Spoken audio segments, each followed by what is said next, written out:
Kumusta kayo mga pogi? Andito tayo sa The Pitbull Show.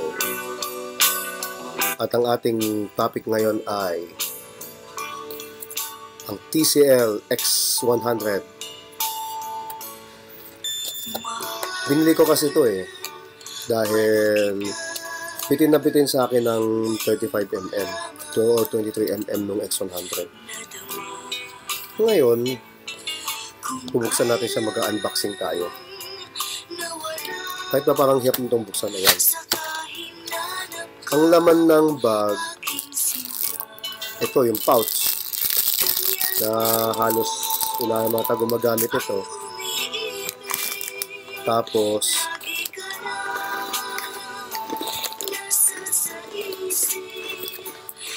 mga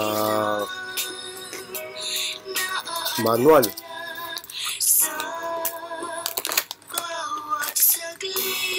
warranty, at yung mismong box. Saan nga natin? Magnetize mga bossing, oh. Ang laki-laki ng kahon. Itong kapiranggot lang ang laman. Walang Diyo. Silica gel, supot, at ito. Halos 15,000 ito sa pera ng Pilipinas. Siguro lumalabas mga 14,000 to. Ang rear cap niya ganito lang, parang tanga. Di man lang tayo binigyan ng screw-in na maayos. Ganda, award. Ngayon, bago nyo saksakin dito yan, siguraduhin nyo munang naka-update yung firmware nyo na ginawa ko na kanina. Una natin gagawin, tanggalin natin to. Tapos, sasaksak natin.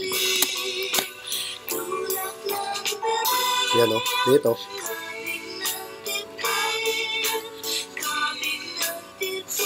Made in Japan siya, Ayan, Sa umpisa, ang laki niya, parang nakakainis, di ba? Parang hindi siya naangkop sa X100S. Pero kung hinahawakin niyo, parang tama lang, Ang isa sa mga kinainisan ko, sana niliitan lang nila to. Mga ganun kaigsi, Tapos, mga halos kasing taba rin ito. Pero f3.5. Kasi halos f18 na mag-shoot ito kapag street photography, Kaya, ayun. I-on natin, Yan. Focusing speed. Check natin, mga bossing, Mukhang maayos-ayos naman ang focusing speed. Mabilis-bilis naman. Siguro kasabing mabagal, pero tama lang naman. Ayan, maayos naman siya, okay naman siya. Pag manual focus, okay naman. Mas gugustuhin ko ito kaysa sa 35mm. Hindi ko hindi ko matantay 35mm, Maganda siya, pero hindi yan yung focal length ko talaga. Mas 50mm ako, baka mas mahaba pa nga, Ay, mga pogi, Ganun lang siya. Okay siya, Okay na, yung bilis niya pang tama lang naman. Hindi ko masabing mabagal. Hindi ko rin naman masabing mabilis.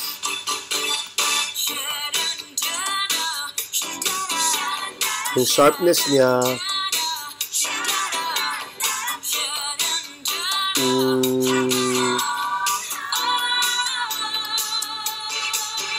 ayon sa nakikita ko rito,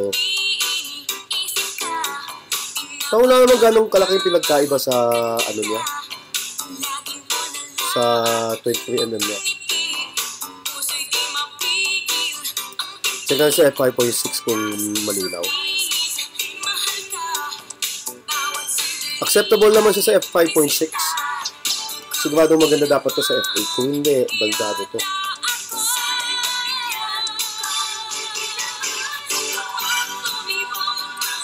Medyo mataas na ang ano niya. Medyo mataas na ang blur niya.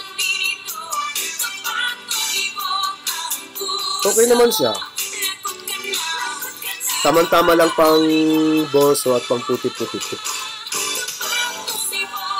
Abangan na lang niyo mga bossing. Papakita ko sa inyo ang test nito. Ano masabi niyo mga bossing?